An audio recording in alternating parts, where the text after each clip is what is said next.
Assalamu alaikum fam, hope you're doing fantastic. So, Uhtred is busy playing with his stick, so he won't holler while I'm in this room. So let's enjoy that time and do some wonderful studying. So, we're reading St. Augustine's Confessions, huge classics in Western education.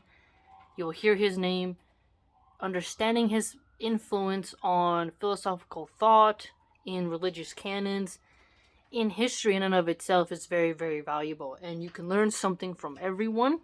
And these are very introspective questions he has for us that can also inspire us to sit and think more often.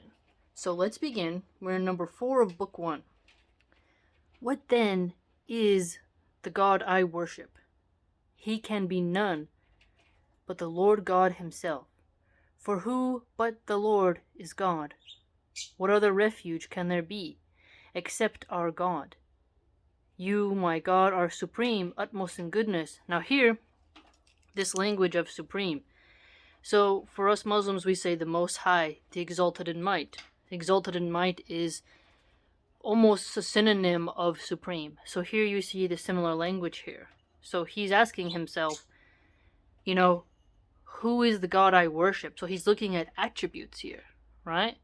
Which is something we Muslims do as well. To know Allah Subhanahu, we look at his names and attributes, right?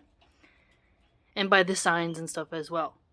Utmost in goodness, mightiest and all-powerful. So here you see similar rhetoric. Similar rhetoric. Most merciful and most just. See, most just, he's saying that. As a Muslim, we say swift in accounting. And this is another example of the similarities in the way they talk. Constantly in the Quran, we Muslims say, and we notice, and it is written, that Allah is the most merciful. Bismillah ar-Rahman ar-Rahim, right? The entirely merciful, the especially merciful. So here, he, hundreds of years ago is using the same language. You are the one most hidden from us. Now this is interesting. He's saying the most hidden. So this is nice because people often ask for signs of God, yet here you'll see you get to notice the paradox of signs being everywhere of God, yet God is hidden, not just going to come down and every time you demand him to show you something that he appears. Not a genie. It's not God is not just your servant to come at your beckoning, right? So you have to seek God, essentially, if God is hidden. You have to seek God, and through that get revelation. And yet the most present among us, exactly. So this is a cool point that he mentioned here. Most present among us, yet most hidden, right? It really makes you see how he's doing some deep thinking here. He wasn't on TikTok. The most beautiful, and yet the most strong. So here, what does this highlight? When we think of beauty, we also think of weakness. An Arabian horse is pretty beautiful, but it's kind of weak compared to a Clydesdale horse, right? A donkey, he will push kind of harder than an Arabian horse. Arabian horses are fast, cute, and pretty, and can jump pretty high. But at least these Nordic horses, like Clydesdales are my favorite, I'm totally biased. They're thick draft horses. So they're not as beautiful, but they're going to get the job done. So when he says most strong, it's the combination of the frailty of beauty and the beauty of strength. But remember, they're not mutually exclusive. You can have something that is very strong and beautiful. For example, one could argue a very muscular lion, right? That is something very beautiful and strong. A grizzly bear, like a healthy looking grizzly bear. It's beautiful, but it's also strong and ferocious. I would argue a great white shark. They're beautiful in their own way, even though they are an eating machine. So it depends, right? Ever enduring. See, the self-subsisting, the ever eternal. These are things we use in Islam as well. So here you see a similarity of their rhetoric. And yet we cannot comprehend you. Yes, so exactly. He's admitting humans cannot comprehend God. I, as a Muslim, would say that, we have a limited understanding and we can't compare Allah Azza wa Jalla to anything in creation. So that naturally would prove well, we have a limited understanding and we can't just think God is who Michelangelo painted on the Sistine Chapel, right? Which is interesting how you think how the art has been done has caused a lot of damage to people's conception of God. It really has given the atheist too much fodder, right? So when the artist is trying to comprehend God and make a symbolic representation, this limits God and actually causes more confusion and comprehension. So here you see a difference of, how he's dealing with understanding the Maker. You are unchangeable. Yes, so we say that too in Islam, that God is unchanging. And yet you change all things. I like that part. Because it's like things are going to change and happen the way Allah Azza wa Jalla intended. Right? It's all going to have its cyclical nature. Into Allah we all return. He, as a Catholic, he has a similar thing going on where he's realizing God doesn't change. The wisdom of God is not something that we can fully comprehend. He is both beautiful and strong, most merciful and most just. Because remember, when you mention these things he's doing here, just can also mean like swift. Some might perceive as cruel. Your just rewards. Mercy is when you've done something and you've been pardoned sometimes. There's so many different ways you can look at the words just and merciful, right? Because some hippies think that to be just is to always be a gelding, to always be weak and frail and soft.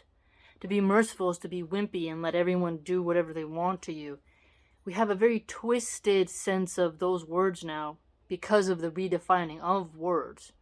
Especially cultural Marxists who enjoy twisting words and redoing their meaning. So here we see that wonderful example of God is unchangeable, yet changes everything in creation.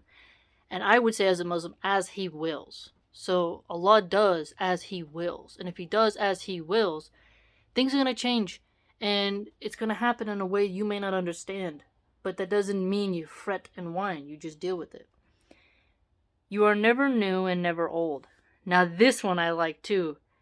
Never new, because if he's unchangeable, he can't be new, right? Never old means he's never going to get weak. Because remember he mentioned the most strong, right? So if you're the most strong, you can never age. And we have a conception of when you get old, you become wise. So we say the older you get, the wiser you get. But Allah, for us Muslims, doesn't change. He's already the all-wise, the all-knowing. Right? Here, he has, as a Catholic perspective, he is saying that God is unchangeable, and if he's unchangeable, he can't age. And you see the consistency here in his reasoning, even though he's prompting us with two different examples to make us do some self-introspection. He's really good at that. You can tell he took a lot of time to learn and reflect. This is something very positive. If more people did this themselves, I think they would actually benefit greatly, and that's why I enjoy reading him. And yet all things have new life from you. You are the unseen power that brings decline upon the proud. This I liked as well. The unseen power. So what we see is we try to connect, okay, what is the sequence of events that led to what? We try our best to understand our reality. Here he's saying that, you're not going to always see a floating light or something that's going to just take someone's crown off their head. You see what I'm trying to say? Things will unfold how God wants them to unfold. And the overly proud can be humbled. To decline upon the proud means that you're not untouchable, right? You better not think that. Now, this is important because some modern Christians might mistakenly think that because you are in a position of authority, that you have been given power and you become a bit too proud, that you are loved and therefore always protected. I, as a Muslim, would say that Allah Azza wa Jalla tests you in your wealth and in your poverty. Whatever status you are in, there's going to be a test and trial according to that status that you're in. I'm pretty sure the Catholic scholars would say the same.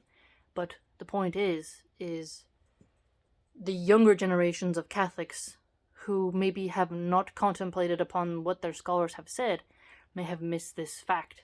So don't let yourself become too proud, essentially, is what he's getting at. And I think both Muslims and Catholics would agree upon it. You are ever active, yet always at rest. Now, the rest part, well, Allah is always, something always going on, I think.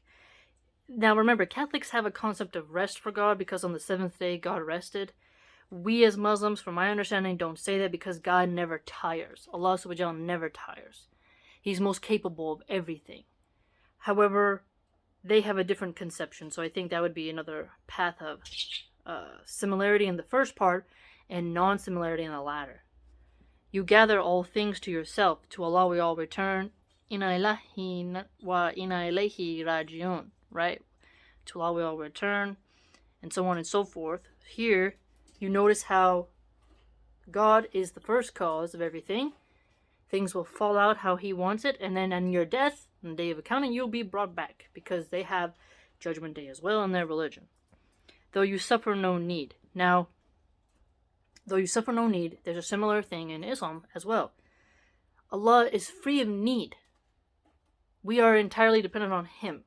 So here, an example of a Catholic and a Muslim recognizing the fact that God does not suffer any need. High above is He, right? Allah is free of need. Allah has dominion over all things, lacks in nothing, right? So, if you lack in nothing, you need nothing. If you are in need of something, you have a weakness. And if God is the most strong, that would therefore mean that there is nothing that can weaken Him, right? Nothing that can get in His way. So the logic here follows. You support, you fill, and you protect all things. So here, for a Muslim, we would say Allah is the most bountiful. Because if Allah is the most bountiful, then all sustenance is sought from Him. So here, He has a different way of saying pretty much the same thing. Support means to prompt up what is weak. So when you need mental support, financial support, you name it, military support, God is supposed to be there for you. To fill when something is empty. Fill your emptiness inside, or the milk in your jar, or your bank account. You protect all things. We would say in Islam, Allah subhanahu wa ta'ala is the wali, the guardian, the protector and sustainer of all mankind, all creation, right? So here you see a similar Catholic perspective. Protector of all things. That's what's good about actually reading the Catholic scholars, is because you begin to see they were more wise than some of the preachers today, or people who go to Speaker's Corner and such. You know, that's why it's important to actually read their works for yourself, because you begin to have a calmer, more educational, nerdy, analytical approach, philosophical, mind you, as well, to how you would deal with giving dawah and connection and building treaties and such with Christians. You create them, nourish them, and bring them back to perfection. Perfection, I think, is here he means you become perfect when you die. Every imperfection will be taken out of you. But also, minor things can get repaired in this world as well. You seek to make them your own, though you lack for nothing. Seek to make them your own. Making them your own, but you don't need them to be something for you to utilize, right? Because remember, he said here that God suffers no need. God is the one who supports, yet He's going to reform. You love your creatures. Now here's a different aspect of, the love thing is not the language I'm used to, but here you see Catholics have the love fatherly figure in their canons, but with gentle love. This is different for me. Love and gentleness. You see the way in which they describe God. We know that to be merciful, you have to have love. To be just, you also have to have a gentleness sometimes as well, right? You treasure them, but without apprehension. This is interesting because to treasure something without apprehension is like, oh, it might be something bad. When you are apprehended about something, it's because you lack knowledge about it. But if God is all-knowing, God doesn't need to have apprehension because He knows. Apprehension comes when there is an unknown aura around something.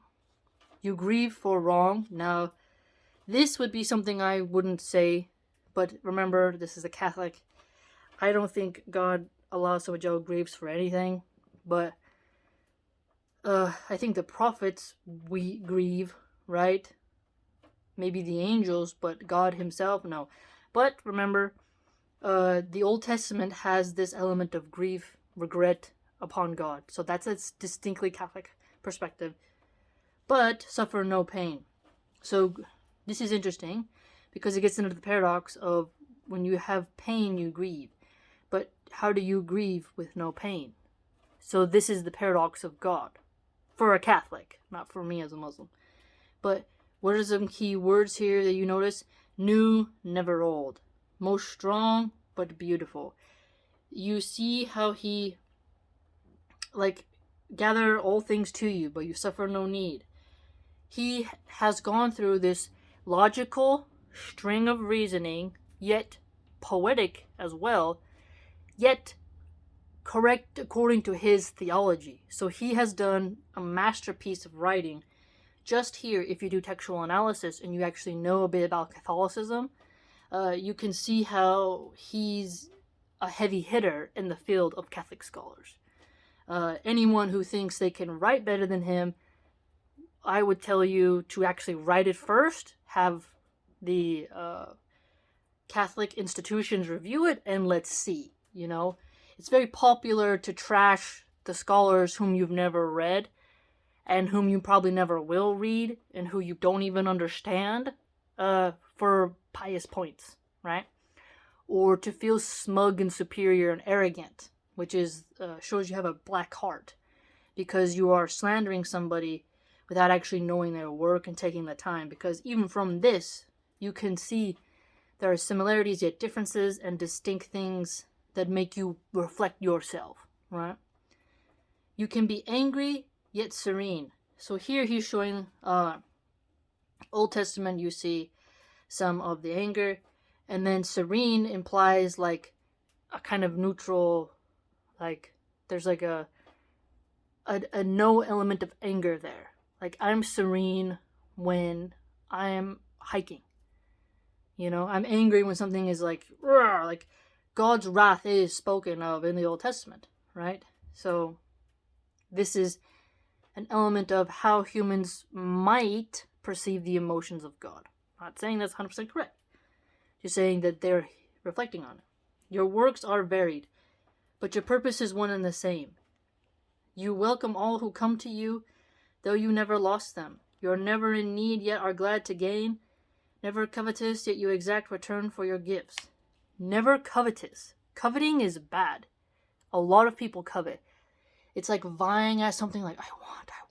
And that emotion, that psychological state is above God. So he's saying here, God doesn't covet, but he's going to give you an exact return. We have that as well. A swift in accounting. What you earned is what you're going to get. Right? So it's really amazing. So here you see another example of that. Now this is interesting because he did something poetic here. God welcomes all who comes to him, but he never really lost them. To lose something means you can't keep track, But we're all going to go back to God, right? We're all going to die and go back to accounting, and then you're going to be tossed in the hellfire. Catholics have purgatory, but a punishment either way. So, oops, Uhtred is getting loud, so he's getting mad at the sirens. But what do you think? Let me know. And Uhtred's being crazy right now.